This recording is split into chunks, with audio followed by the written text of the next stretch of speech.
Wan, Assalamualaikum. Waalaikumsalam warahmatullahi wabarakatuh. Awal.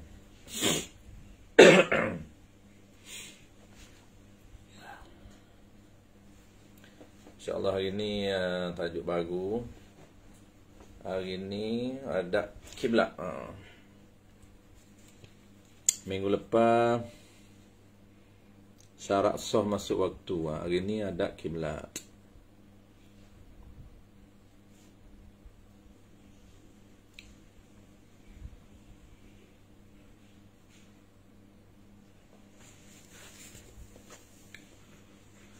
Baik, kita boleh mula tuan-puan. Ada ramai tu. Bismillahirrahmanirrahim. Alhamdulillahirabbil alamin. Wassalatu wassalamu ala asyrafil anbiya'i wal mursalin wa ala alihi wa ashabihi ajma'in.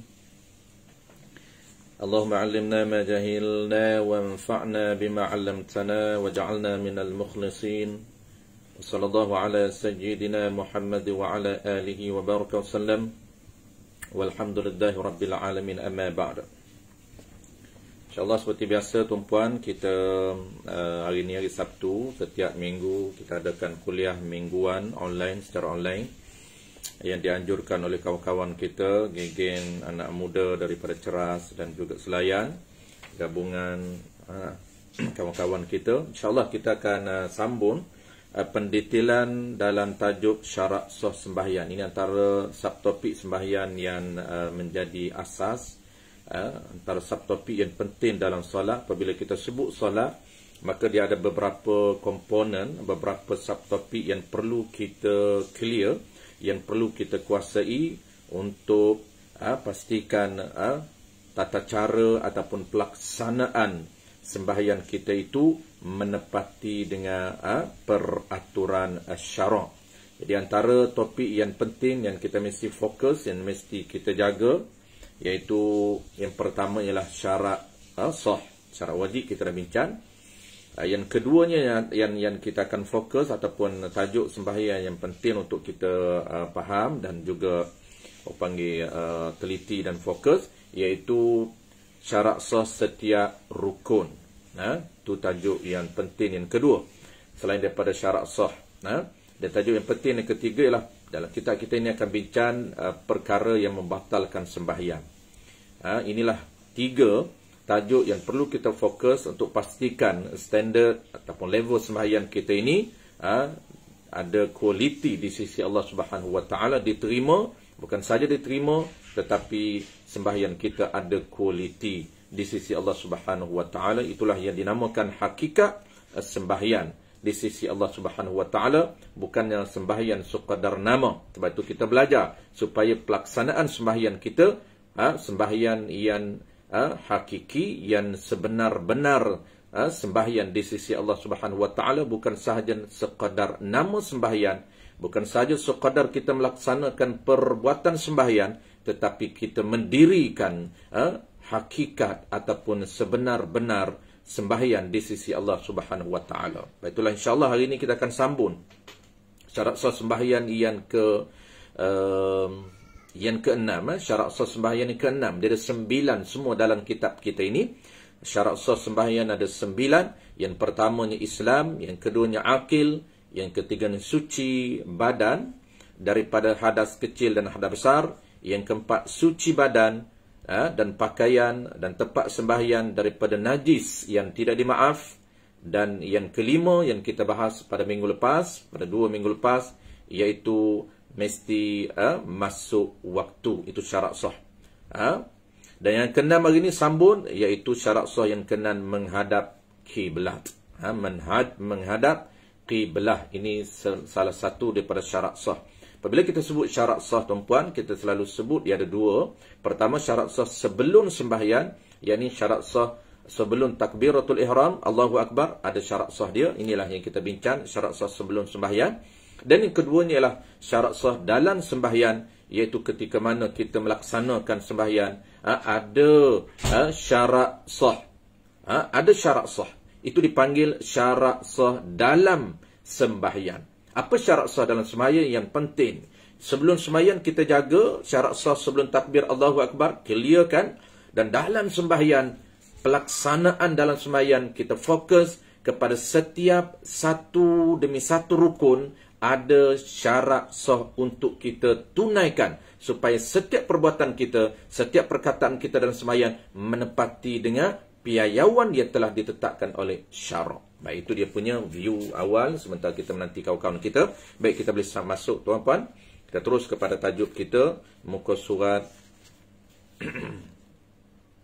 yang bagi orang yang ada kitab Hidayatus Sibyan, muka surat 13 tuan-puan, muka surat 13, perenggan yang atas iaitu faslun.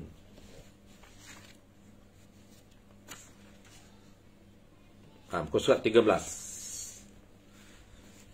Jadi kalau cantiknya kaki mengaji ni tuan-puan, dia kena ada kitab lah.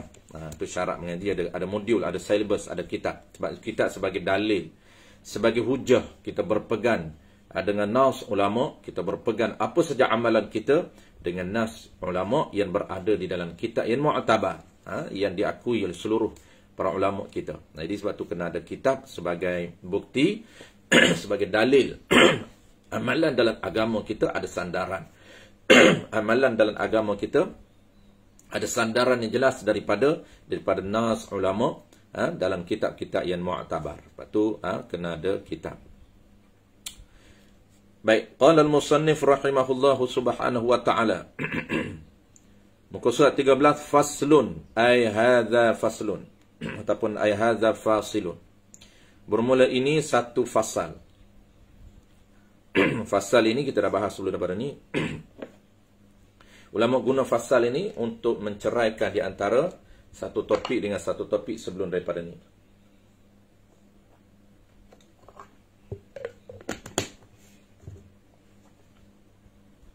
Ay hadza faslun, ay hadza fasilun, ini bermula ini satu fasal.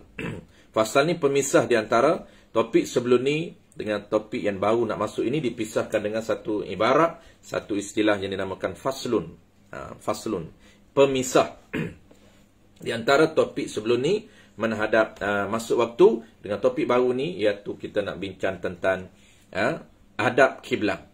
Syarat sah sembahyang mesti tahu arah kiblat. Tu faslun. Kalau orang tanya apa dia faslun ni, faslun ni dia ibarat dalam kitab fiqh. Sebab tu dalam kita belajar dalam undang-undang tuan-puan, bagi orang yang ambil perundangan, dia belajar perlembagaan Malaysia.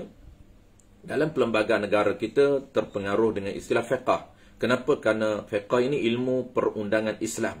Kita sedang belajar ilmu Islamic law ataupun perundangan Islam.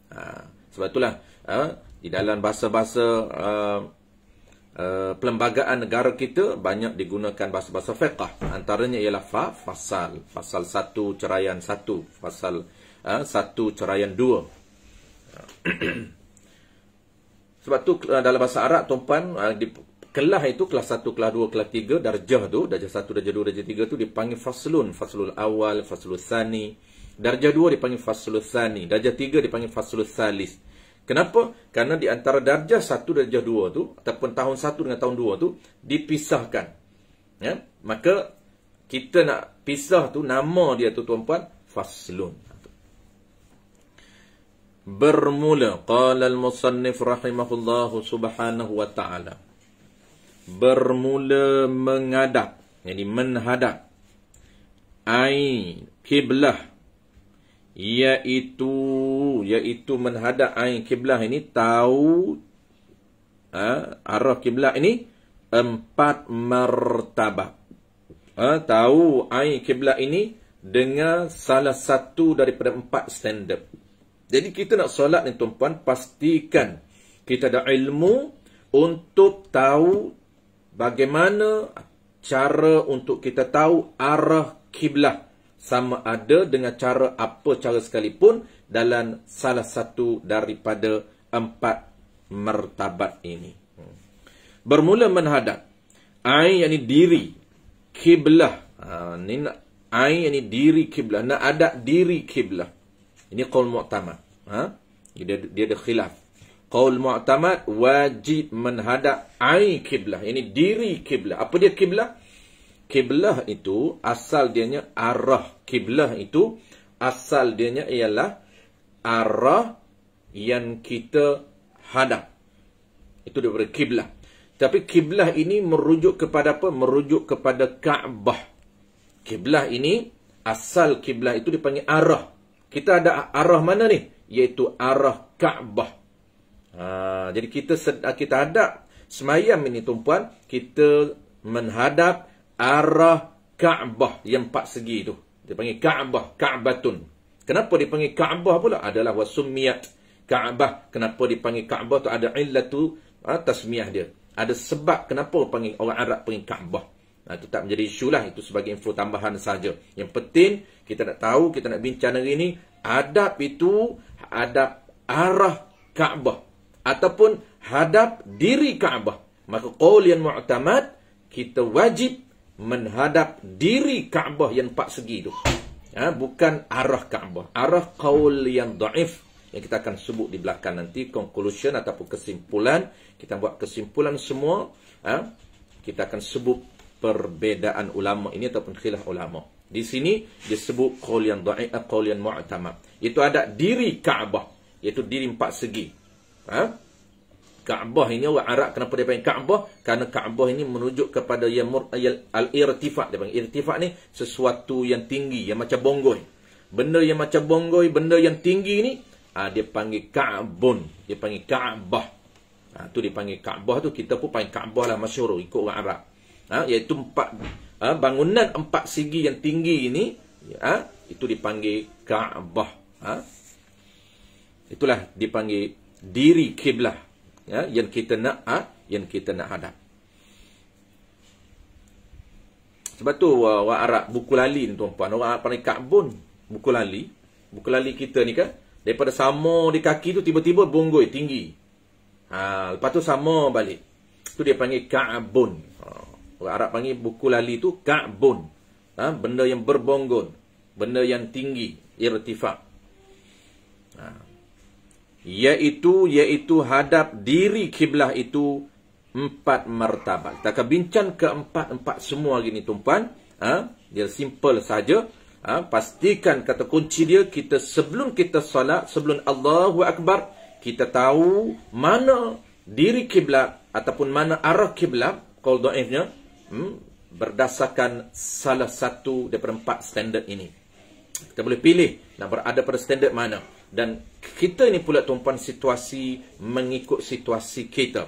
Kalau kita berada di hadapan Kaabah, itu wajib kita mengikut standard pertama yang kita akan belajar. Kalau kita situasi yang kedua, dia ada 2 je situasi. Pertama, orang yang hampir dengan Kaabah, orang yang dekat Kaabah, orang yang nampak Kaabah, wajib dia mengikut standard yang pertama dengan standard yang kedua. Tetapi bagi orang yang jauh daripada Kaabah seperti kita, jauh daripada Kaabah, maka kita boleh mengikut standard yang ketiga dan yang keempat. Itulah yang 4 standard yang kita nak bincang hari ini. Dan 2 standard bagi orang yang berada di hampir dengan Kaabah, dan 2 standard lagi bagi orang yang berada jauh dengan Kaabah. Kesimpulannya tuan-puan, hari ini kita nak fokus, kita nak bincang. Sebelum takbir, kita kena tahu mana kiblat, kita kena tahu mana arah kiblat, sama ada kita pilih untuk berada mana-mana satu daripada 4 standard ataupun martabat tahu kiblat. Qala al-musannif rahimahullahu ta'ala, pertamanya daripada 4 martabat, daripada 4 standard mengetahui diri kiblat. Mana dia? Pertama, mengetahui ia musalli, yakni ia orang yang sembahyang. Orang yang nak sembahyang ni dia kena tahu apa dia? Akan kiblat, akan diri kiblah itu dengan yakin. Pertama, dia kena tahu dengan yakin. Ini bagi siapa? Bagi orang situasi pertama, bagi orang yang berada di hampir dengan Kaabah. Bagi orang yang berada hampir dengan Kaabah, dia tak jauh dengan Kaabah, maka wajib dia berada pada standard pertama, iaitu standard yakin. Apa dia yakin? Yang kata yakin ni apa dia? Yakin ni idrakus syai' bil musyahadah. Ini pun kita kena betul-betul pegang, betul-betul fokus supaya tak keliru di antara yakin dan zon. Ini sangat penting tuan-tuan. Indikator ini yang diguna pakai di dalam fiqh di dalam setiap isu najis, isu masuk waktu, isu masuk hadap kiblat, isu najis dan isu ibadat, mudahnya akan diguna indikator ini. Indikator pertama yang yakin kena tahu apa dia. Indikator keduanya zon kena tahu apa dia. Indikator yang ketiganya ialah syak kena tahu. Ketiga-tiga ini diambil kira ataupun dijadikan indikator penting di dalam setiap isu. Jangan kita keliru. Yakin kena tahu apa dia. Zon itu apa dia. Jangan kita tak yakin tapi kita kata yakin. Dia zon sahaja tetapi dia guna istilah yakin. Itu salah penggunaan istilah. Apabila salah penggunaan istilah dan agama, kadang-kadang menyebabkan salah dia punya tatbiq masalah. Dia punya aplikasi masalah itu akan salah. Ini dalam fiqh kena teliti. Kena fokus dan teliti. Jangan gopoh, jangan gomo. Orang Kelantan kata jangan gomo ikut dah. Dia main jawab je kadang-kadang. Tak yakin, oh yakin. Dan zon. Kadang-kadang baru zon tapi yakin atau panggil gomo. Jangan dalam hukum kita tak boleh panggil, tak boleh gomo tuan-tuan. Kena jelas ikut disiplin ilmu. Sebab itu dalam fiqh dia ada flow. Nak jawab bukan ikut mudah-mudah. Jangan gopoh jawab soalan dalam fiqh. Kerana dia ada flow, dia ada disiplin yang mesti kita kuasai sebelum kita nak tatbiq masalah. Baik, yakin apa dia? Idraku syai'i bil musyahadah. Iaitu mendapatkan sesuatu info dengan anggota kita. Kalau boleh tengok, kita kena tengok. Kalau boleh dengar, kita dengar. Kalau boleh cium, kita cium. Kalau boleh sentuh, kita sentuh. Itu dipanggil yakin. Bukan zon. Itu dipanggil yakin. Maka martabat yakin bagi orang yang berada, orang yang hampir dengan kiblat, dengan Kaabah, dia kena tengok sendiri. Sebelum dia takbir Allahu Akbar, dia tengok Kaabah depan dia. Jangan dia takbir tak tengok. Itu tak sah. Walaupun dia agak, memang aku dah tahu dah. Aku dah tahu dah. Memang belah ni. Memang inilah ain kiblat. Contohlah dia pergi Mekah. Tiba-tiba dia masuk hotel. Maka dia tahu sebelum dia masuk hotel memang confirm dah belah ni kiblat. Dia nampak. Dia masuk hotel, takbir Allahu Akbar. Sedangkan dia berada di hadapan Kaabah ataupun hampir dengan Kaabah. Wajib dia kena tengok terlebih dahulu. Yakin. Ini Kaabah. Barulah takbir Allahu Akbar. Apa dia yakin? Erti yakin itu tahu akan kiblat dengan yakin tu dengan sendirinya.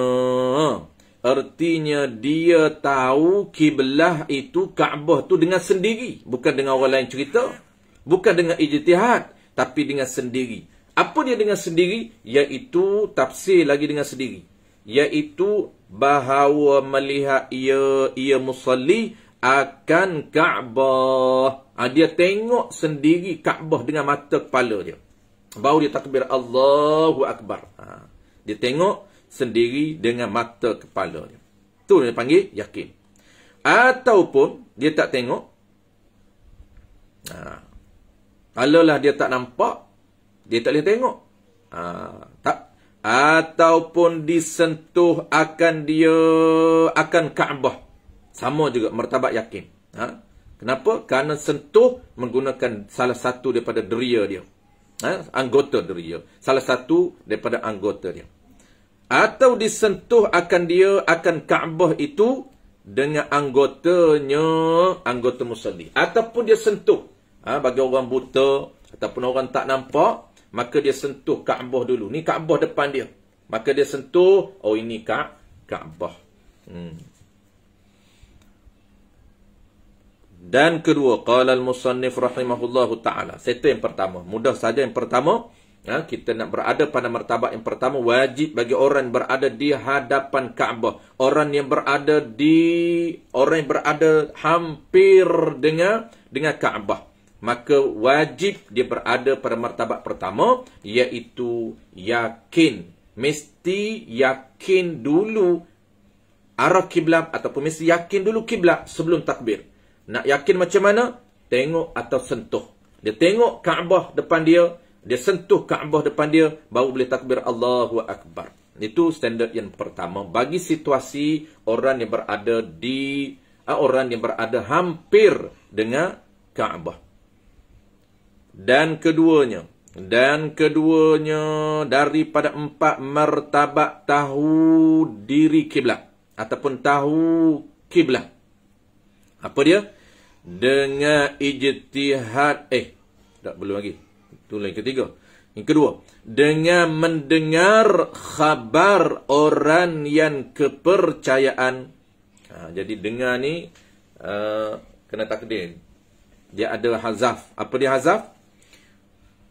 Dengar ni iaitu mengetahui ia musalli akan kiblah tu dengan mendengar khabar orang yang kepercayaan.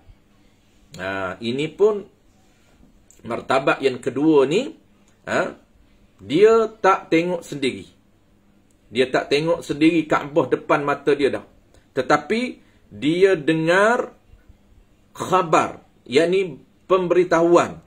Orang yang kepercayaan, orang yang boleh dipercayai. Kawan dia yang boleh dipercayai, kawan dia yang boleh harap khabar ataupun memberitahu dia. Beritahu apa dia? Beritahu dia tentang diri kiblah, arah mana-mana, maka dia berdasarkan kepada khabar kawan dia. Dia tak tengok pun. Tapi ingat, kawan dia ni tengok sendiri. Tu. Orang kepercayaan yang mana? Yang tu sifat bagi orang yang kepercayaan. Yang mengetahui. Jadi orang yang boleh diharap itu, dipercayai itu, yang mengetahui akan kiblah, dia tahu kiblah itu dengan sendirinya. Dengan sendirinya orang yang dipercayai. Orang yang dipercayai, dia tengok kiblah dengan sendiri. Maknanya dia tengok dengan mata dia sendiri. Ataupun dia sentuh. Baru dia beritahu kita yang tak tengok. Kita ni tak tengok pun. Nak sembahyang di hotel tuan-puan, tak tengok pun. Sepatut buka tingkap dulu, nampak kiblah ni. Tapi tak tengok. Siapa yang tengok? Kawan kita ni, kelas roommate kita ni, dia tengok kiblah belah arah ni, tengok sendiri dengan mata dia, kemudian dia khabar kepada kita, dia beritahu kepada kita, kita pun sembahyang takbir Allahu Akbar. Sah ataupun tidak? Sah. Kenapa? Kerana kita tahu diri kiblah ini berdasarkan kepada standard yang kedua, iaitu orang yang boleh dipercayai memberitahu kita. Dan orang ini, dia melihat sendiri Kaabah berada di hadapan mata dia, kemudian dia beritahu kita, barulah kita solat. Jangan solat agak-agak, dah aku tengok dah, dah duduk sebulan dah duduk di Mekah ni. Tak tahu dah memang arah kiblat arah ini. Kita pun takbir Allahu Akbar. Dalam keadaan tak confirm, tak yakin. Tak berada pada standard pertama. Ataupun tak berada pada standard kedua. Tak tanya orang pun. Tak tanya pun kawan kita ni. Kawan kita yang tengok sendiri. Kita sembahyang dalam keadaan agak-agak. Belah ni lah kiblah. Kenapa? Kerana tak nampak. Duduk dalam bilik hotel dan sebagainya. Dan yang ketiga. Qala al-musannif rahimahullahu ta'ala. Dan ketiganya daripada 4 martabat tahu kiblah. Tahu diri kiblah. Tahu itu dengan ijtihad ia musalli, ia orang yang nak solat akan kiblah. Dia tahu kiblah itu dengan ijtihad, iaitu dengan berusaha mencari dalil yang menunjukkan dalil itu, sesuatu itu menunjukkan arah ataupun diri kiblah. Itu dia ijtihad. Ini dia panggil pertumpuan nombor 3 dan nombor 4 ini. Standard ketiga dan standard keempat ini situasi bagi orang yang berada jauh dengan Kaabah. Walaupun duduk di Mekah, tapi jauh dengan Kaabah. Bukan Kaabah di hadapan mata dia. Dia berada jauh dengan Kaabah. Tak nampak Kaabah. Maka dia perlu kepada apa? Perlu berada pada standard yang ketiga, iaitu perlu ijtihad sebelum solat. Ijtihad mencari arah kiblat dengan ilmu yang dia ada. Mana kiblat? Mana diri kiblat? Ataupun ikut qaul dhaif, mana arah kiblah. Kita akan buat kesimpulan. Ada perbezaan di sini, ada khilaf di sini. Qaul mu'tamad dalam mazhab kita, Al-Imam Syafi'i, mu'tamadnya wajib hadap diri kiblat 4 segi itu. Qaul dhaif, tak syarat hadap diri kiblat, tetapi memadai menghadap arah kiblat.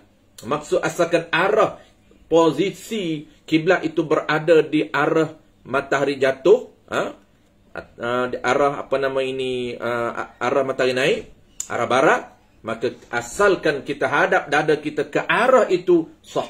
Maka kita mesti mencari ijtihad, berusaha mencari sesuatu yang boleh menunjukkan mana arah kiblat dengan ilmu yang kita ada. Itu dia panggil level yang ketiga. Kita dah tahu tuan-tuan, sebab tu penting kita ulang banyak kali minggu lepas, nak kena faham ijtihad tu apa dia. Mujtahid tu apa dia? Sesuatu tu yang dijadikan dalil itu apa dia? Kita dah clear satu persatu. Ijtihad merujuk kepada usaha. Usaha kita, usaha apa dia? Mencari sesuatu. Dan sesuatu yang kita usaha tu dinamakan dalil.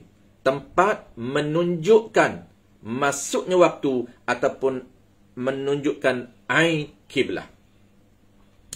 Contoh tuan-puan, contoh simple lagi ni, paling mudah ni kita bagi contoh pertama apa dia? Contoh pertama, kita berusaha mencari kiblah dengan menggunakan alat yang kita panggil kompas. Maka alat yang kita panggil kompas itu dinamakan dalil. Ijtihad mencari dalil. Berusaha mencari dalil. Apa dalil itu? Sesuatu. Sesuatu tu yang boleh menunjukkan bahawa mana-mana tempat ataupun arah yang kata masuk waktu, yang kata kiblah. Contoh pertama, ijtihad kita, usaha kita mencari alat. Apa dia alat? Kompas. Kenapa? Kerana kompas ini boleh menunjukkan diri kiblah. Maka kompas itu kita panggil dalil yang menunjukkan arah kiblah. Dan ijtihad, usaha kita buat itu dipanggil ijtihad. Dan orang yang buat itu, kita ni dipanggil mujtahid. Bukan mujtahid mutlak. Itu kena faham. Kita sebut mujtahid bagi orang yang mengaji asas-asas mazhab ni. Asas-asas dalam mazhab. Dia faham mujtahid mutlak. Itu bukan. Itu mujtahid mutlak yang mengeluarkan hukum berdasarkan Quran dan hadis. Ini mujtahid lughawi, dari segi bahasa saja. Kita yang berusaha nak cari dalil ini, asalnya mujtahid mutlak ni orang yang berusaha ijtihad mencari dalil berdasarkan ilmu dia. Dia memahami Quran dan hadis, mengeluarkan dalil daripada Quran dan hadis. Itu dipanggil mujtahid mutlaq. Seperti Imam Syafi'i, Al-Hanafi, Imam Malik dan Imam Ahmad bin Hanbal. Itu mujtahid mutlaq.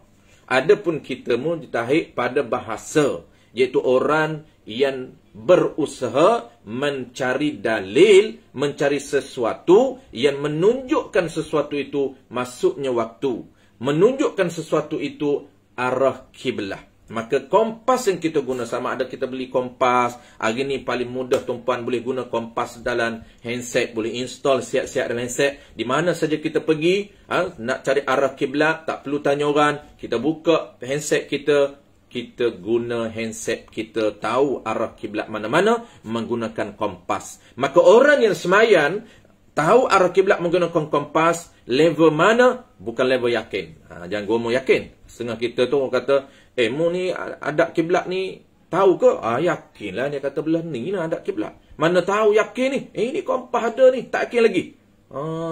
Pakai kompas tu dia guna, boleh kata yakin. Ini orang tak faham istilah yakin dengan zon.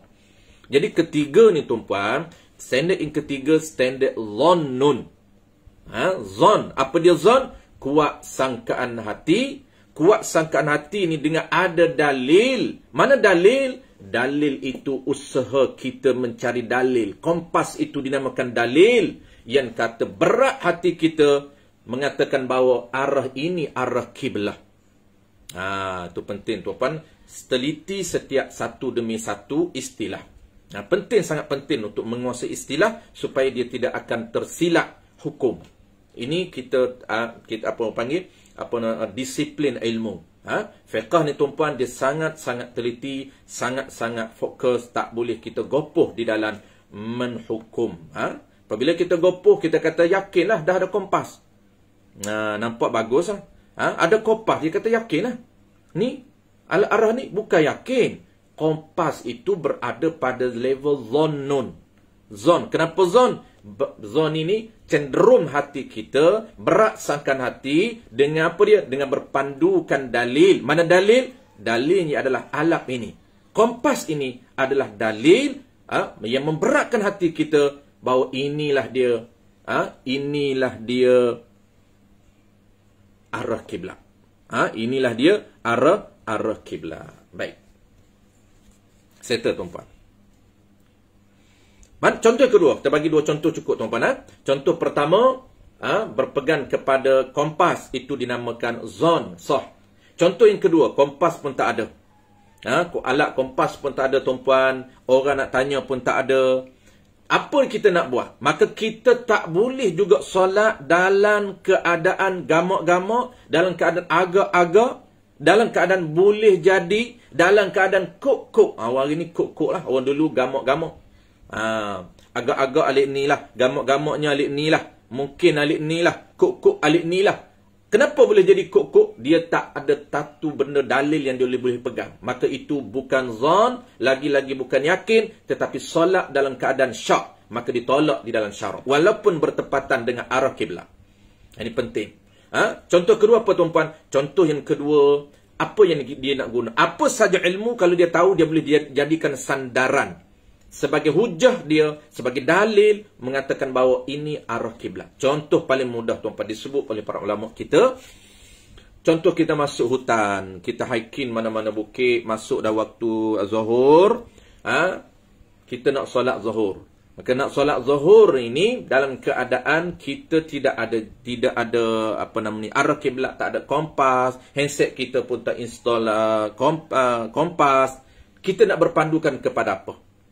Maka kita mesti sebelum takbir Allahu Akbar mesti tahu arah kiblat berdasarkan kepada standard yang ditetapkan oleh ulama. Maka kita nak pilih standard mana? Standard yakin tak boleh. Standard yang kedua juga tak boleh. Standard yang ketiga, iaitu standard zon. Boleh kita berada pada standard zon. Tetapi kena ada ilmu, kena tahu cara. Kena tahu cara yang boleh memberatkan hati kita ini. Inilah cara inilah. Apa dalil inilah. Sesuatu inilah boleh dikatakan dalil, kata ini arah kiblat. Mana contoh tuan-puan? Kita masuk hutan, kita melihat matahari. Kita berpandukan kepada matahari naik dan matahari turun. Biasanya negara kita ini tuan-puan, Malaysia ini, arah kiblat dia matahari, arah kiblat matahari naik. Matahari jatuh tu bukan arah kiblat. Matahari naik. Mana arah kiblat kita? Kita tengok mana matahari naik. Itu matahari naik ke matahari jatuh? Matahari naik. Arah kiblat kita tengok matahari naik. Betul Matahari naik. Arah kiblat kita. Matahari naik. Saya nak ingat. Matahari naik ke matahari jatuh? Kiblat kita. Matahari naik. Ni saya ni kiblat belah ni. Matahari naik. Matahari naik. Bertukar tu. Confused. Kiblat kita, arah kiblat kita, kita tengok matahari, matahari naik. Betul Matahari naik ke matahari jatuh? Silap. Okey. Ustaz Ahmad Ambali. Okey, matahari jatuh. Patutlah orang Kelantan dia panggil jatuh. Orang Kelantan ni, kalau dia arah kiblat dia mudah je. Pergi mana-mana pun alik jatuh. Pergi, orang panggil apa? Dia panggil alik jatuh, alik naik. Kenapa gelantang guna alik naik? Alik ni arah lah. Alik naik, alik jatuh. Alik naik itu arah matahari naik. Adapun alik jatuh tu arah matahari jatuh. Mudah aja kalau tanya orang Kelantan, kiblat mana? Dia kata kiblat alik jatuh bang. Kiblat alik jatuh. Baik, terima kasih semua kepada yang jawab. Alik jatuh Okey. Jangan keliru tuan-puan alik matahari jatuh. Saya tersilap awal tadi. Duk confuse. Jatuh ke naik, jatuh ke naik. Jadi matahari jatuh itu kiblat kita. Matahari naik bukan arah kiblat. Dia panggil bertentangan. Jadi matahari jatuh itu arah kiblat. Matahari naik itu lawan dia, bukan arah kiblat. Jadi macam mana cara kita nak can kalau di bukit? Kita masuk bukit tuan-puan, kalau kita nampak matahari, kita boleh berpandukan kepada matahari. Kita tengok matahari naik, ini matahari naik. Maknanya bukan arah ini kiblat. Matahari jatuh arah sana. Maka kita berpandukan kepada tempat ataupun arah matahari jatuh. Maka matahari jatuh itu dia panggil arah ataupun kiblah kita. Maka kita pun nampak matahari, matahari naik belah ni, matahari jatuh belah ni. Inilah dia arah kiblat. Kita solat dalam keadaan apa? Dalam keadaan berpegang kepada matahari jatuh. Dan nampak matahari naik belah ni, matahari jatuh belah ni. Berpandu kepada apa? Berpandukan kepada matahari jatuh. Arah matahari jatuh. Sah ataupun tidak solat? Sah. Kenapa? Kerana arah matahari jatuh itu sebagai dalil kepada usaha kita mencari arah kiblat. Maka kita boleh solat dalam keadaan berpandukan kepada arah matahari jatuh. Arah matahari jatuh. Kita tengok, arah matahari jatuh belah ni. Kita pun solat belah ni. Sah ke tidak sah? Kenapa? Kerana kita berada pada level zon. Beraksakan hati kita dengan ada dalil. Sesuatu yang boleh kita pegang. Sesuatu itulah tanda arah kiblat belah ni. Maka sah. Kalau matahari pun tak nampak. Matahari pun tak nampak. Baru-baru nak naik aja. Dia ada. Kita tengok apa yang dia boleh pegang. Dia ada ilmu. Apapun ilmu boleh pakai, tuan-puan. Apapun ilmu boleh pakai. Dia belajar apapun, tuan-tuan belajar sains, belajar geografi. Boleh guna ketika mana? Saat dia mencari dalil. Boleh guna. Contohlah, tuan-puan. Contoh, tengok matahari tak nampak. Tetapi dia berpandukan kepada pucuk kayu. Dia tengok mana pucuk kayu condong ke arah mana. Biasanya, tuan-puan, pucuk kayu dia condong ke arah matahari naik. Dia perlukan proses fotosintesis ini yang kita belajar sains basic ni, perlukan kepada cahaya. Dia akan banyak condong pagi permulaan ni, dia banyak condong ke arah pucuk-pucuk dia akan condong ke arah matahari jatuh. Dia nak cari cahaya matahari. Boleh tak dia nak jadikan kepada pucuk kayu ini? Boleh. Kunci saya nak cerita. Nak cerita kalau dia ada ilmu basic, apapun ilmu boleh diguna pakai untuk dia pegang. Inilah arah kiblat. Dia kata ini arah matahari naik ni. Maknanya belah ni lah matahari jatuh. Dia tahu dah. Dia arah kiblat belah matahari jatuh. Maknanya dia kata kita dah hadap belah ni. Boleh ke tidak? Sah ke tidak? Jawab dia sah. Kenapa? Kerana dia dah berpegang dengan sesuatu yang dia tahu. Orang lain tak boleh. Orang lain dia kena pegang berdasarkan kepada yang dia tahu. Sebab tu kalau kita naik hiking, tuan-puan, hiking 4 orang. Semua tak ada kompas. Matahari pun tak nampak. Maka 4 orang ini, dia tahu mengikut kadar ilmu dia masing-masing. Apa saja yang dia boleh berpegang. Peganglah. Tak sama pun tak apa. Tak sama pun tak apa. Nanti kita akan buat conclusion. Baik, settle. Yang keempat, last kali. Qala al-musannif rahimahullahu subhanahu wa ta'ala.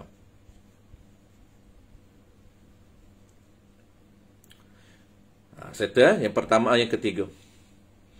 Dan keempatnya daripada 4 standard tahu arah kiblat. Keempatnya sama, keempat pun level zone juga. 2 level yakin, 2 level zone. Keempatnya dengan mengikut. Dia hazaf. Jadi kena takdir lah. Yang benda mahzuf tu, benda yang dia hazaf tu, iaitu mengetahui. Dia muqayyad, dia hazaf. Dia tinggal qaid je. Jadi muqayyad kita kena tahzif. Kena takdir. Apa dia? Mengetahui ia musalli akan kiblah. Tu yang dia hazaf. Mengetahui tu dengan tu qaid kepada mengetahui. Jadi mengetahui dia panggil muqayyad. Mengetahui itu dengan tahu, mengetahui ni tahu arah kiblat tu dengan mengikut ia musalli, ia orang yang nak solat ni akan orang yang mujtahid. Ini level last sekali. Dia pun tak tahu. Tak reti, tak ada ilmu skeping pun, tak ada ilmu sikit pun. Jadi nak kena ikut orang yang mujtahid. Bukan ikut orang tengok, itu level kedua. Kalau ikut orang tengok kiblat, itu level kedua. Ini level keempat. Level keempat ni dia ni kena tak tahu, tak ada ilmu sikit pun, kompas pun tak ada, tak reti nak tengok arah kiblat. Kawan dia ni reti, maka dia ikut kawan dia. Kawan dia ni dia tengok cahaya, tengok arah matahari. Dia tak tahu. Jangan tanya dia matahari naik, matahari jatuh, aku tak tahulah dia kata mana arah kiblat. Duk sembahyang sebelum ni tak tahu arah mana. Matahari jatuh ke, matahari naik ke, tak tahu. Alik jatuh, alik naik, alik ulu, alik ili. Kalau Kelantan dia ada empat. Naik, jatuh, ulu, ili. Baik. Keempat, zon juga, martabat zon. Keempat ini, dia tahu arah kiblat dengan mengikut. Dengan ikut aja. Ia musalli itu ikut siapa? Akan orang yang mujtahid. Dia ikut. Kalaulah dia tak reti, baru dia boleh ikut. Tapi kalau dia tahu, dia ada sikit-sikit ilmu, dia kena ikut ilmu yang dia ada. Tak boleh ikut orang lain. Settle. Maka ni dia tafriq baik kadang keempat-empat. Jadi maka ni dia panggil fa'ut tafriq. Maka tiap-tiap satu daripada empat level. Sah ni kena berada pada salah satu daripada empat. Kalaulah tak termasuk pada salah satu daripada empat, dia semayang agak-agak. Semayang gamuk-gamuk. Semayang agak-agak. Kita bagi contoh dua. Sekejap lagi conclusion kita akan buat contoh. Buat contoh ketiga. Maka tiap-tiap satu daripadanya. Mana tu? Yang empat ini. Yang empat ini. Yang ni standard ataupun martabat yang empat ini. Dengan tertib. Tiap-tiap satu daripada empat ini wajib kita kena tertib, ikut susunan. Orang yang berada di hadapan Kaabah, wajib dia berada pada standard pertama. Wajib dia kena tengok. Ataupun berada pada standard kedua. Dia tanya orang yang tengok. Dia tanya kawan dia yang tengok sendiri Kaabah depan mata dia sebelum takbir Allahu Akbar. Dia panggil tertib ikut susunan 1, 2, 3, 4. Erti kata wajib. Tiap-tiap satu daripada empat ini kena tertib. Artinya tiada sah berpindah langkau kepada barang yang tertib yang kemudian daripada tertib. Tak boleh langkau. Dia duduk depan Kaabah, tiba-tiba dia nak ijtihad. Tak boleh. Contohlah tuan-puan, kita nampak duduk di hotel. Duduk di hotel, buka jendela nampak, buka tingkap nampak Kaabah. Tiba-tiba dia kata kita ada kompas, tak payah duduk tengok lah. Dia kata tak payah buka tingkap. Tak payah buka lansir, buka tingkap nak kena tengok. Kita tengok kompas saja. Betul tak kompas? Kompas kita ni. Dia semayan berada di hadapan Kaabah atau berada dalam jarak dekat, boleh tengok, dia tak tengok, dia guna kompas. Jawab dia tak sah. Kenapa? Kerana dia guna kompas itu berada pada standard ketiga. Sedangkan dia mesti mengikut urutan.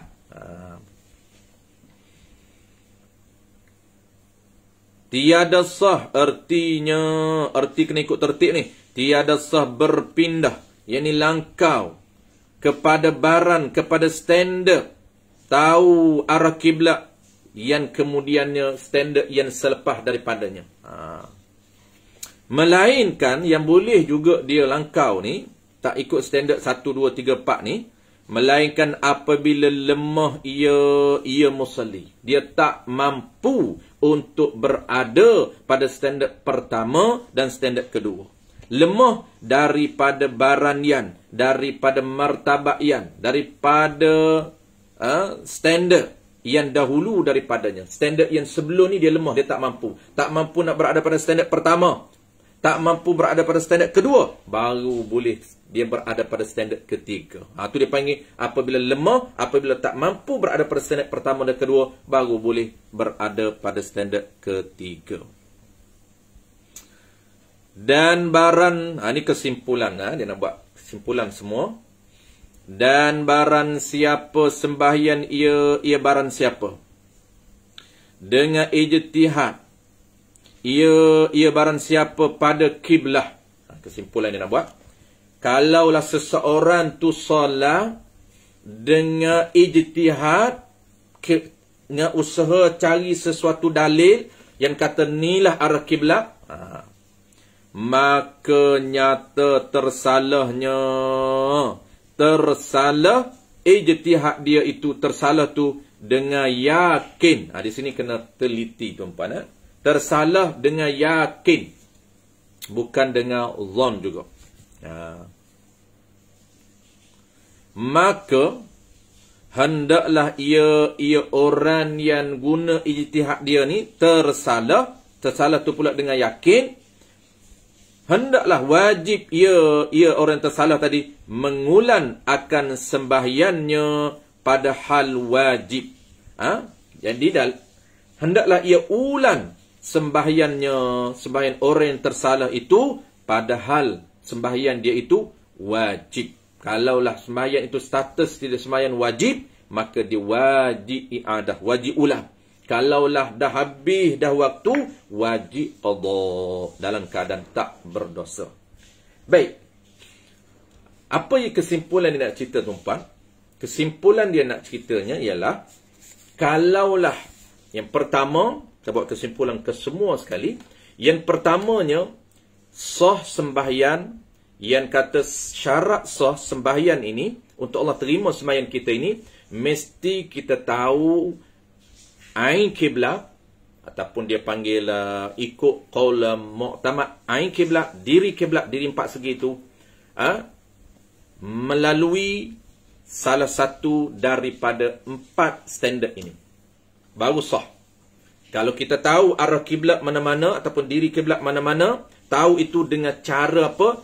Melalui salah satu daripada 4 standard ini, kita berada pada standard pertama atau kedua atau ketiga atau keempat, barulah sah sembahyang kita, barulah sah sembahyang kita. Yang kedua, apa yang kedua? Yang keduanya, kalaulah sembahyang kita dalam keadaan tak berada pada salah satu daripada 4, bermakna sembahyang kita dalam keadaan syak, sembahyang kita dalam keadaan gamak-gamak, sembahyang kita dalam kuk, maka sembahyang kita statusnya tidak sah, walaupun kebetulannya memang yang dihadap itu arah kiblat, tidak sah. Kenapa? Karena tidak ada zon mukallaf. Itu syarat yang kita dah bahas pada minggu lepas.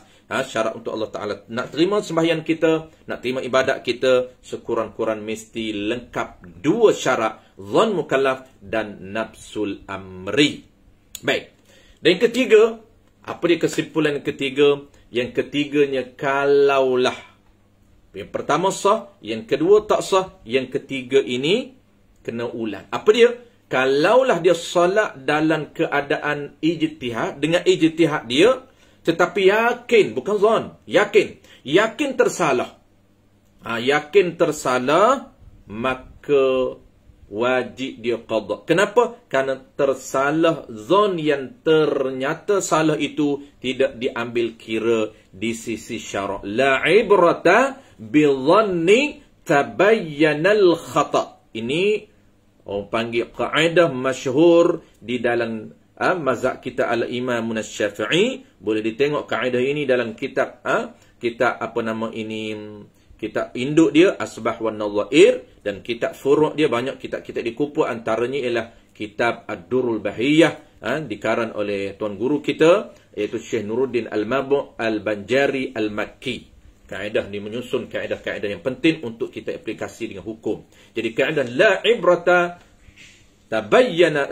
ibrata bi dhanni tabayyana al-khata', tidak diambil kira.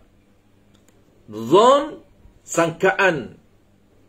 Tabayyan al-khata' apabila ternyata kesalahan itu. Tetapi tak haram kata dia kerana dia dah solat dalam keadaan ikut syarak. Apa dia? Syarak suruh cari dalil untuk dia berpegang. Tiba-tiba dalil dia ada pegang itu salah. Usaha dia berpegang itu nyata salah, maka wajib qada. Wajib ulan. Wajib ulan balik. Baik. Contoh macam mana tuan-puan? Contoh, dia solat dalam keadaan selepas dia solat, nyata tersalah arah kiblat itu, maka wajib dia qada balik. Contoh macam mana? Contoh dia pergi rumah orang.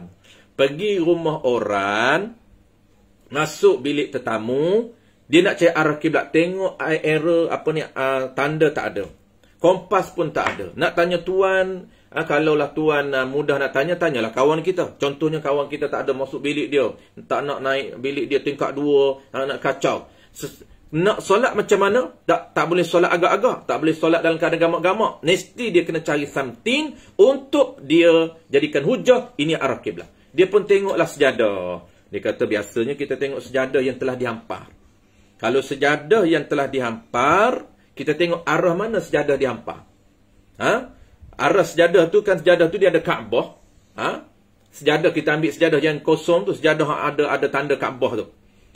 Sejadah yang ada tanda Kaabah, dia tengok kepala Kaabah tu arah mana. Dia buka sejadah yang telah lipat ni, dia tengok sejadah lipat, dia buka sejadah. Oh, dia tengok ni sejadah ni tuan rumah dah hampar, kita siap-siap ni. Lepas tu dia hampar dan dia punya Kaabah tu duduk di arah ni. Kita ikutlah. Kita buka saja sejadah yang telah dihampar oleh tuan rumah, solat. Boleh ke tidak? Boleh. Kerana itu zon kita. Kita dah berpegang. Inilah dia arah kiblat ni, dah tuan siap ni. Siap-siap ni. Tiba-tiba tuan datang, dia tengok ketika mana kita duduk sembahyang, ini saya tersilap ampar ni, Kaabah belah kiri ni. Belah lain ni. Maka dia beritahu kita. Dia beritahu, dia kata, silap tu. Bukan arah tu ke kiblat. Kiblat arah ni. Maka nyata tersalah apa yang kita pegang. Apabila nyata tersalah apa yang kita pegang, orang dah beritahu, maka wajib kita sembahyang lain. Takbir lain. Takbir lain. Jangan pusing pula. Ada setengah orang kata salah tu, dia pun pusing. Tak takbir lain. Orang kata ni belah ni. Dia pun pusing belah kanan. Itu bukan cara dia. Memang ada cara pusing ni, tapi bukan isu ni. Ada cara pusing, tapi isu lain disebut dalam kitab yang besar-besar, boleh pusing. Tapi bukan isu tu. Kalau isu tadi, tuan dah beritahu, tuan rumah beritahu salah tu, maka dia pun kena takbir lain. Kena berhenti. Jangan tanya pula nak berhenti macam mana. Tak sah sembahyang dia tu. Sembahyang dia tu tak sah apabila dia tahu nyata tersalah. Tak payah tanya nak berhenti macam mana ustaz. Tak payah tanya nak kena pusing ke. Tak payah. Memang tak boleh pusing, nak kena takbir lain. Sebab takbir dia itu dalam keadaan tak sah. Kalau dia tak tahu sampai ke dia balik, tak apalah. Tak ada tu rumah tak tegur pun. Dia tak tahu sampai ke dia balik. Memang itulah dia pegang. Sah maya dia. Di sisi Allah Ta'ala tak apalah. Ini zon kita ni dah settle dah. Nafsul amri kita tak tahu. Baik, settle. Dia punya kesimpulan kita. Baik, last kali saya tutup dengan contoh yang terakhir, contoh keempat. Okey, contoh ni boleh ditengok di dalam kitab yang besar. Kitab apa yang kitab besar tuan-puan? Ada contoh ni. Dalam kitab tak silap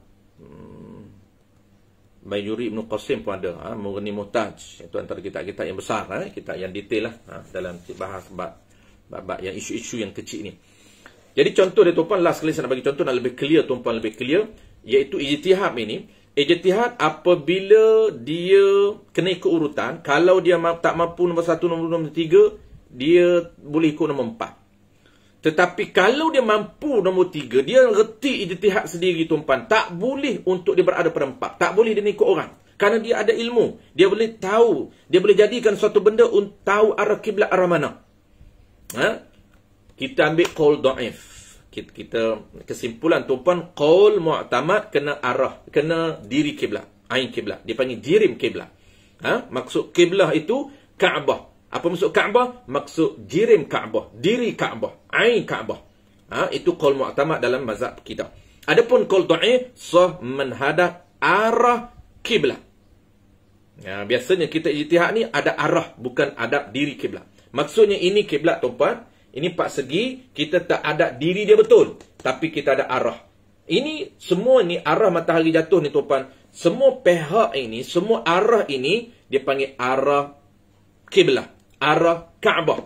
Walaupun kita ada tak kena, ini Kaabah 4 segi sini, tapi kita ada belah ni, kita ada belah ni, masih lagi dalam arah dia. Jangan kita pusing kepada arah yang berbeza. Jangan kita pusing kepada arah kiri dia, jangan pusing kepada arah kanan, jangan pusing ke arah belakang kiblat. Tu dia panggil arah 4 segi tu tuan-tuan. 4 segi tepat tu dia ada arah dia, arah depan, arah belakang, arah kiri, arah kanan. Itu dia panggil qaul dhaif sah, kita ada arah. Biasanya kita ijtihad ni tuan-tuan cari arah. Apa contoh kesimpulan saya nak cerita kepada tuan-tuan yang terakhir keempat ini, iaitu kalau kita boleh cari arah kiblat, maka kita tak boleh ikut orang. Kita tahu arah kiblat berdasarkan ilmu yang kita ada. Maka kita sendiri mesti berpegang kepada berpegang kepada zon kita, bukan yakin, berpegang kepada zon kita. Mana contoh tuan-tuan, 4 orang hiking. 4 orang hiking naik bukit tuan-tuan, kompas pun tak ada, matahari pun tak boleh tengok. Maka dia mesti berpegang kepada ikut apa yang dia tahu, berpeganglah kepada apa yang dia tahu untuk memberatkan hati dia, arah ini kiblat. Maka contoh tuan-tuan, si A dia ada 4, A, B, C, D. Si A ini dia ijtihad diri dia, dia kata arah kiblat adalah arah link, pihak ni belah kanan. Kata B pula, dia kata aku belah kiri, belah kanan A, belah kiri B. Kata C pula, aku ijtihad belah depan.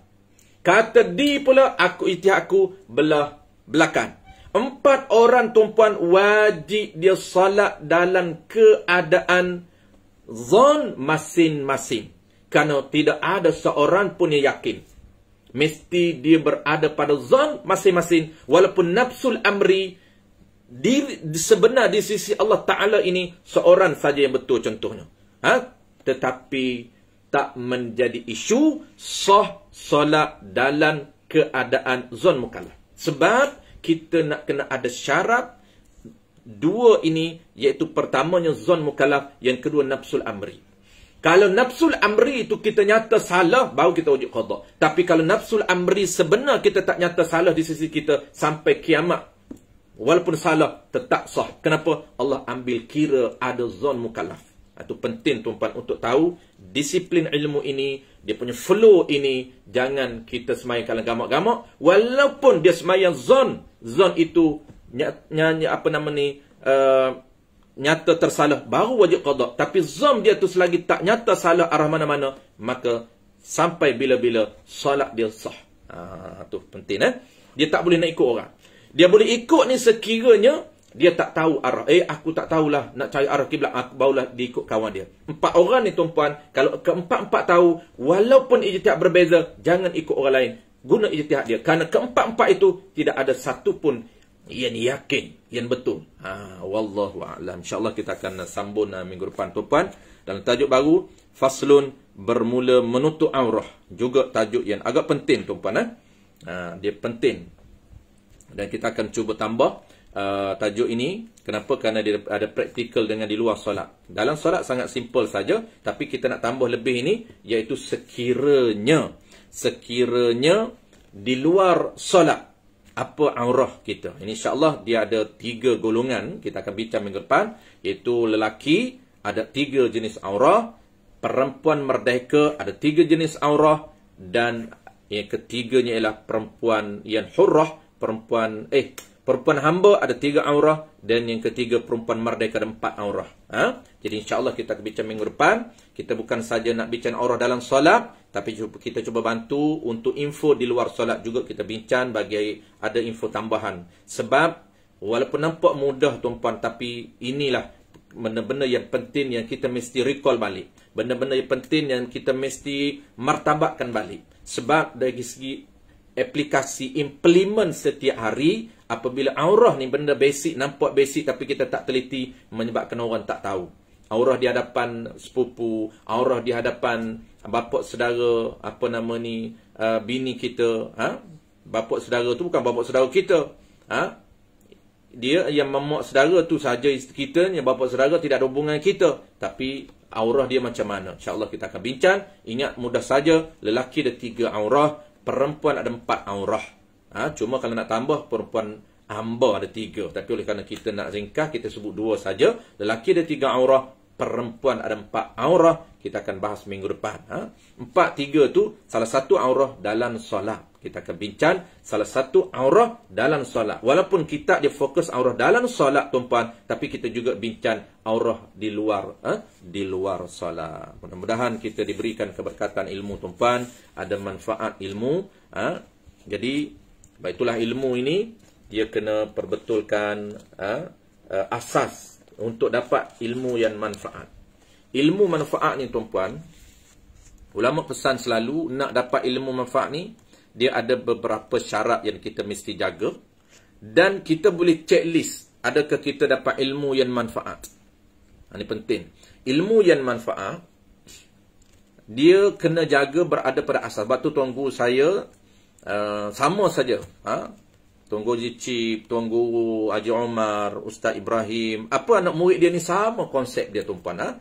Dia akan rentak yang sama. Apa dia? Antara benda yang sangat ditegas, iaitu jagalah niat kita. Kerana itu antara adat yang paling besar dalam menentukan kita dapat ataupun tidak ilmu, dan manfaat ataupun tidak ilmu. Kadang-kadang dapat ilmu tapi tak manfaat. Yang kita nak adalah ilmu kita dapat itu manfaat. Apa manfaat? Dia ada kegunaan untuk diri kita. Dan dia orang lain juga boleh orang lain boleh tumpan. Sebab itulah paling penting kita niat kerana Allah Ta'ala, semata-mata kerana Allah Ta'ala. Dan pendetilan kerana Allah ni kita dah bahas sebelum daripada dia sampai 6 peringkat. Asalkan kita tahu apa makna kerana Allah Ta'ala. Semata-mata kerana Allah Ta'ala, semata-mata kerana perintah wajib. Ada lagi pendetilan kerana nak memelihara ilmu syarak daripada pupus. Kerana nak menyebarkan ilmu, itu pendetilan kerana Allah Ta'ala. Bagi kita gabungkan mata-mata kerana Allah, kerana perintah Allah, mata-mata nak nak beramal dengan diri dan nak menyebarkan ilmu, mata-mata nak mempertahankan ilmu syariat daripada pupus. Kalau tak ada siapa belajar, tuan-puan, akan pupus dan pupuslah syariat kita. Tapi ingat, dalam masa yang sama, tuan-puan, ikutlah adab-adab belajar, ambil ilmu daripada guru, dan guru ni juga dia ambil ilmu daripada guru dia. Jangan pandai tambah-tambah. Jangan pandai tambah-tambah. Itu guru kita selalu sebut. Kenapa nak jaga keaslian? Kenapa nama warisan, tuan-puan? Warisan ini, kenapa ilmu kita ni, kitab tua ni, dia nama turas, kitab warisan ilmu. Sebab warisan ini, ilmu ini diwaris daripada guru kita. Guru kita mewarisi daripada guru dia. Guru dia mewarisi daripada guru-guru sampai ke pengarang kitab. Sampai kepada pengarang kitab dan sampai kepada Al-Imam Asy-Syafi'i. Itu dipanggil apa? Salasil ilmu. Dipanggil networking ilmu. Dipanggil, orang ini panggil sanad. Dipanggil ketelitian. Sanad itu penting. Ataupun panggil apa, tuan-puan? Dia panggil salasilah ilmu tu penting. Warisan. Jadi waris ni kita waris saja. Kita tak, bukan ejah-ejah. Ambil daripada guru kita, beri kepada murid. Murid ni beri. Sebab itu dia dalam nak menjaga warisan ini, dia mesti ada amanah. Kalau kita ambil daripada guru kita itu, itulah yang kita berikan. Cuma penambahan kita dalam skop yang tak keluar daripada murad. Tak keluar perbahasan kita, kalau kita nak tambah, tuan-puan, tak akan keluar daripada kerangka yang diberikan oleh ulama kita. Kalau keluar jauh, tuan-puan, itu tersasar daripada murad ataupun daripada target, daripada tujuan satu-satu perbahasan ilmu itu. Ini mesti dijaga. Wallahu a'lam, tuan-puan. Sebab tu orang dulu, tuan-puan, orang dulu ni teliti sungguh. Dia sebelum dia tanya, orang ini tak ada dah. Sebelum dia tanya, dia akan tanya. Sebelum dia mengaji tu, dia tanya. Ni ketelitian. Kalau zaman sahabat, dia teliti nak terima hadis. Dia nak terima hadis daripada sahabat ni, teliti satu-satu hadis nak terima tu, dia cek dulu. Hadis ni dia ambil daripada guru mana. Guru ni ambil daripada guru mana. Itu dipanggil sanad. Sama juga konsep orang tua kita dulu tuan-puan. Orang tua kita dulu, dia nak mengaji dengan guru ni, dia teliti. Dia cek dulu. Kitab Sulamus Sibyan. Kitab Hidayatus Sibyan ni, ustaz ni mengaji dengan siapa? Guru ustaz ni mengaji dengan guru mana? Dia teliti nak terima ni. Kalau ustaz tu kata, saya tak pernah mengaji kitab ni. Dia tak akan ambil. Sebab dia nak solid. Ni nak panggil, nak menjaga warisan. Sebab kita nak tahu. Dari segi cara baca, dari segi taswirnya macam mana. Jadi dia ni ambil daripada guru, cuma tambahan dia ni untuk memudahkan kita faham saja. Itu tuan-puan, konsep ini mesti diperbetulkan balik, mesti dijaga balik supaya masyarakat, supaya ilmu Islam kita ni terjaga, terpelihara sampai bila-bila. Kita waris ni ilmu yang betul, ilmu yang diambil daripada guru kita, bukan penambahan kita. Tuan-tuan kena jaga benda-benda asas ini, kena jaga. Sebab tu kalau saya betulkan kawan-kawan, kita betulkan niatkan Allah, bukan kita dengki. Dengki ni tuan-puan, tak ada dengki lain, nak perbetulkan lain. Sebab tu kadang-kadang ada orang tak faham tuan-puan, dia kata kenapa duk dengki, duduk tegur-tegur kesalahan orang. Itu dia kena faham. Ini masyarakat kita pun tak faham. Kesalahan agama itu wajib diperbetulkan. Cara betul itu betul kalaulah boleh tengok dalam kitab Tuan Guru Cik jelas cara perbetulkan. Kalaulah kesalahan itu dibuat secara terbuka, wajib diperbetulkan secara terbuka. Kalaulah dia buat secara secara senyap, wajib kita perbetulkan secara senyap. Tak boleh. Kerosakan itu dibuat secara terbuka. Hukum yang tak betul itu dilempar secara terbuka. Mesti kita tegur secara terbuka. Teguran itu merujuk kepada nas yang tak betul. Tanpa kita menjatuh dan menaikkan diri. Kita tak sentuh peribadi. Ini yang orang tak fahami. Di antara kita perbetulkan kesilapan, dia kata kita dengki. Ini pun tak faham apa makna dengki. Wallahualam, insyaAllah tuan-puan. Tu inlan sikit hari ni, inlan panjang sikit tuan-puan. Terima kasih banyak kepada tuan-puan yang saya tak sempat baca komen tuan-puan, banyak sangat. Terima kasih semua kepada rakan-rakan kita. Kita ada siapa tu? Ramai sangat tuan-puan. Kita ada Al-Fadil, Ustaz Fifi pun ada. Wakil Pucak Alam. Kita ada Puan Serina, kita ada Wak, kita ada banyak tuan-puan. Ustaz ada Nazir, kita pun ada Al-Fadil Haji Azmi, Azman Al-Fadil Azman, kita ada Ustaz Ambali, kita ada, dan saya tak nak sempat baca tuan-puan semua. Saya ucapkan terima kasih banyak khusus kepada pihak penganjur, Ustaz Farouk, Tuan Bilal kita, dan apa lagi Mus dan semua geng-geng yang pihak penganjur ini. Terima kasih banyak kerana memberi peluang kepada kita untuk meraihkan dan memartabatkan ilmu warisan kitab tua ini. Mudah-mudahan kita sama-sama jaga, sama-sama pelihara dan sama-sama memartabatkan kembali pengajian kitab tua ini. Mudah-mudahan diwarisi oleh generasi selepas daripada kita. InsyaAllah tuan-puan, mudah-mudahan doa kita diberikan keberkatan oleh Allah Subhanahu Wa Taala, keberkatan ilmu, keberkatan masa kita, keberkatan umur kita. Mudah-mudahan kita mati dalam keadaan diredai oleh Allah Subhanahu Wa Taala. Bismillahirrahmanirrahim. Alhamdulillah Rabbil Alamin. Wassalatu wassalamu ala ashrafil anbiya'i wal mursalin wa ala alihi wa ashabihi ajma'in. Allahumma faqihna fid din wa 'allimna at-ta'wil waj'alna minal ulama'il 'amilin waj'alna minal mukhlisin. Wa sallallahu ala sayyidina Muhammadin wa ala alihi wa baraka wa sallam. Alhamdulillahi Rabbil Alamin.